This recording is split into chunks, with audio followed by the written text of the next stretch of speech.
ओम नमः शिवाय। तो आइए सुनते हैं शिव जी की व्रत कथा। एक समय की बात है। अमरपुर नामक नगर में एक धनवान व्यवसायी रहता था। उसका व्यापार बहुत दूर तक फैला हुआ था। यहाँ के सभी नगरवासी उसका बहुत आदर करते थे। उस व्यापारी के पास किसी भी चीज़ की कमी नहीं थी, लेकिन फिर भी वह अपने जीवन में सुखी नहीं था। दरअसल उस व्यापारी का एक भी बेटा नहीं था, जिस कारण हर समय उसे यही चिंता सताती थी कि उसके मरने के बाद उसकी संपत्ति की देखभाल कौन करेगा। वह व्यापारी बेटे की चाहत में हर सोमवार को बाबा भोलेनाथ की पूजा करता और शाम ढलते ही मंदिर जाकर शंकर भगवान के सामने दीप जलाता था। एक दिन माँ पार्वती उसकी श्रद्धा भक्ति से खुश हो गई। उन्होंने बाबा भोलेनाथ से उस व्यवसायी की इच्छा पूरी करने के लिए प्रार्थना की। इस पर भगवान शिव ने कहा, इस दुनिया में हर किसी को उसके कार्यों के आधार पर फल मिलता है। भगवान शंकर के समझाने पर भी पार्वती जी नहीं मानी। वह लगातार बाबा भोलेनाथ से यही कहती रही कि उस व्यवसायी की इच्छा पूरी कर दीजिए। अंत में शिव जी ने माँ पार्वती के अनुरोध पर उस व्यापारी को बेटे का वरदान दे दिया। आशीर्वाद देने के बाद भगवान शंकर ने पार्वती माता से कहा, मैंने आपके अनुरोध पर उस व्यापारी को बेटे की प्राप्ति का आशीर्वाद तो दे दिया, लेकिन उसका बेटा केवल 16 साल की उम्र तक ही जीवित रहेगा। यही बात भगवान शिव ने उस व्यापारी के सपने में जाकर उसे भी बताई। वरदान पाकर व्यापारी प्रसन्न था, लेकिन बेटे की उम्र 16 साल ही होगी सोचकर वह फिर दुखी हो गया। वह पहले की तरह फिर से हर सोमवार को भगवान शंकर की पूजा करने लगा। कुछ महीने बीतने के बाद उसके घर में एक बच्चे ने जन्म लिया जो बहुत सुंदर था। उसका नाम अमर रखा गया। बेटे के जन्म के साथ ही व्यापारी के घर में खुशियां छा गई। बेटे के जन्म की खुशी में एक समारोह का भी आयोजन किया गया। इस जश्न के माहौल में व्यापारी अभी भी दुखी था। हर समय उसे यह डर लगता रहता था कि उसका बेटा अधिक दिनों तक जीवित नहीं रह सकेगा। धीरे धीरे समय बीतता गया और उसका बेटा अमर 12 साल का हो गया।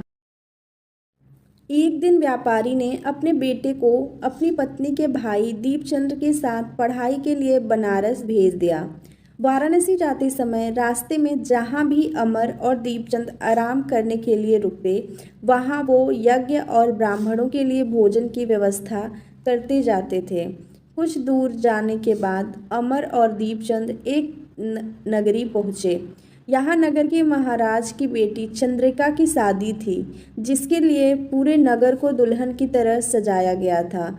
ठीक उसी समय बारात भी आ गई। इस समय लड़के का पिता परेशान था, क्योंकि उसके बेटे की एक आंख खराब थी। उन्हें डर था कि अगर लड़की वालों को यह बात पता चल गई तो वह शादी तोड़ देंगे। तभी उसकी नज़र अमर और दीपचंद पर पड़ी। लड़के के पिता के मन में तुरंत ये ख्याल आया कि क्यों न अमर को ही दूल्हा बनाकर शादी के मंडप में बैठा दिया जाए।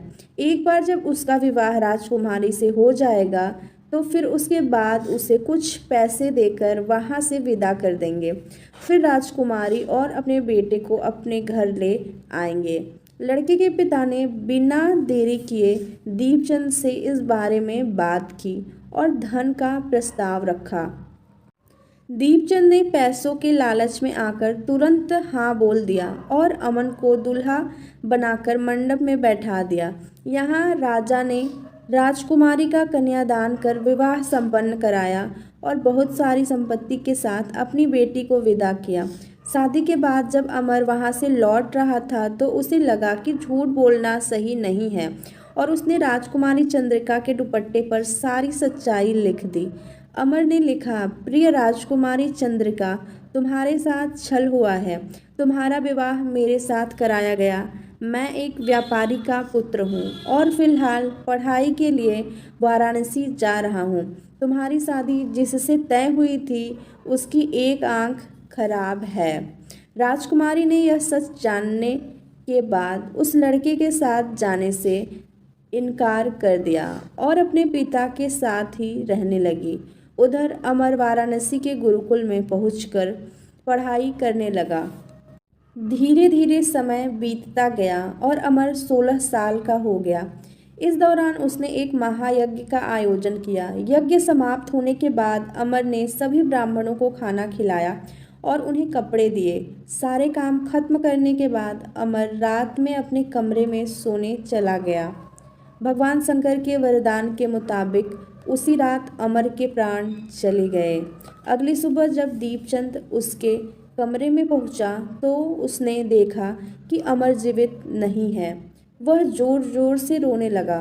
उसकी रोने की आवाज़ सुनकर आसपास के लोग भी इकट्ठा हो गए और अपना दुख जताने लगे। दीपचंद के रोने की आवाज़ भगवान शिव और माँ पार्वती के कानों तक भी पहुंची। यह सुन माता पार्वती ने कहा, हे स्वामी, मैं दीपचंद के रोने की इस आवाज़ को बर्दाश्त नहीं कर पा रही हूँ। कृपा करके इसके दुख को दूर करें। पार्वती जी की बात सुनकर बाबा भोलेनाथ अमर के पास पहुँचे। यहाँ उन्होंने देखा कि यह तो वही बालक है जिसे केवल 16 साल की उम्र तक ही जीवित रहने का आशीर्वाद मिला था। इसके बाद भगवान शिव सीधे माँ पार्वती के पास पहुँचे और कहा, हे गौरी, मरने वाला बालक उसी व्यापारी का पुत्र है। इसने अपनी उम्र पूरी कर ली है। यह सुन माता पार्वती ने भगवान शिव से एक बार फिर से आग्रह किया। उन्होंने कहा, स्वामी, आप कृपा करके इस बालक को दोबारा जीवित कर दें। इसे मृत देख इसके माता पिता भी अपने प्राण त्याग देंगे। माता पार्वती ने बाबा भोलेनाथ को याद दिलाया कि अमर के पिता उनके सबसे बड़े भक्त हैं। कई सालों से वह हर सोमवार को उनकी पूजा करते आ रहे हैं। माँ गौरी के अनुरोध पर भगवान शंकर ने अमर को जीवित होने का आशीर्वाद दिया और अमर दोबारा जिंदा हो गया। कुछ समय बाद जब अमर की पढ़ाई पूरी हो गई तो वह अपने मामा दीपचंद के साथ वापस अपने गांव चला गया। चलते चलते दोनों उसी नगरी में जा पहुँचे जहाँ राजकुमारी चंद्रिका से उसका विवाह हुआ था। यहाँ पहुंचकर अमर ने एक महायज्ञ किया।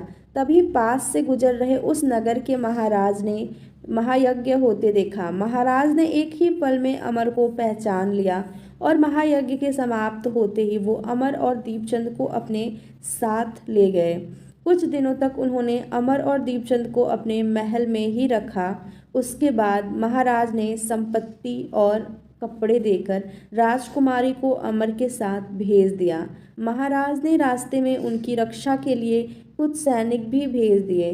दीपचंद्र भी महल से अपने नगर पहुंचा और दूत के हाथों अमर के आने की सूचना व्यापारी तक पहुंचाई। व्यापारी को जैसे ही पता चला कि उसका बेटा 16 साल की उम्र के बाद भी जीवित है तो वह बहुत खुश हुआ।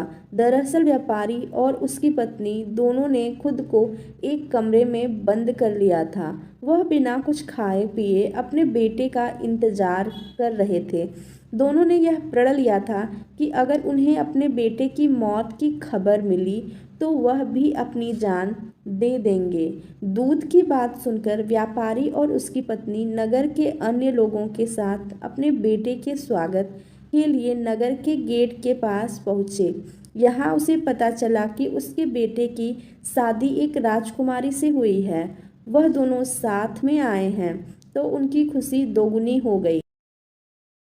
बेटे और अपनी बहू का स्वागत उसने काफ़ी धूमधाम से किया। उसी रात एक बार फिर से बाबा भोलेनाथ व्यापारी के सपने में आए और कहा, मैं तुम्हारी भक्ति से खुश हूँ। हर सोमवार को तुम मेरी पूजा करते हो, इसलिए मैंने तुम्हारे बेटे को लंबी उम्र का वरदान दिया है। भगवान शिव की यह बातें सुनने के बाद व्यापारी बहुत खुश हुआ। बेटे का जीवन वापस मिलने के बाद भी व्यापारी हर सोमवार को भगवान शिव की आराधना करता रहा। इससे शिव पार्वती दोनों की ही कृपा व्यापारी के घर में बनी रही। कहानी से सीख, अगर सच्चे मन से किसी चीज़ को पाने की चाह हो तो वह ज़रूर मिलती है। बस उसके लिए निरंतर प्रयास करते रहना चाहिए। ओम नमः शिवाय।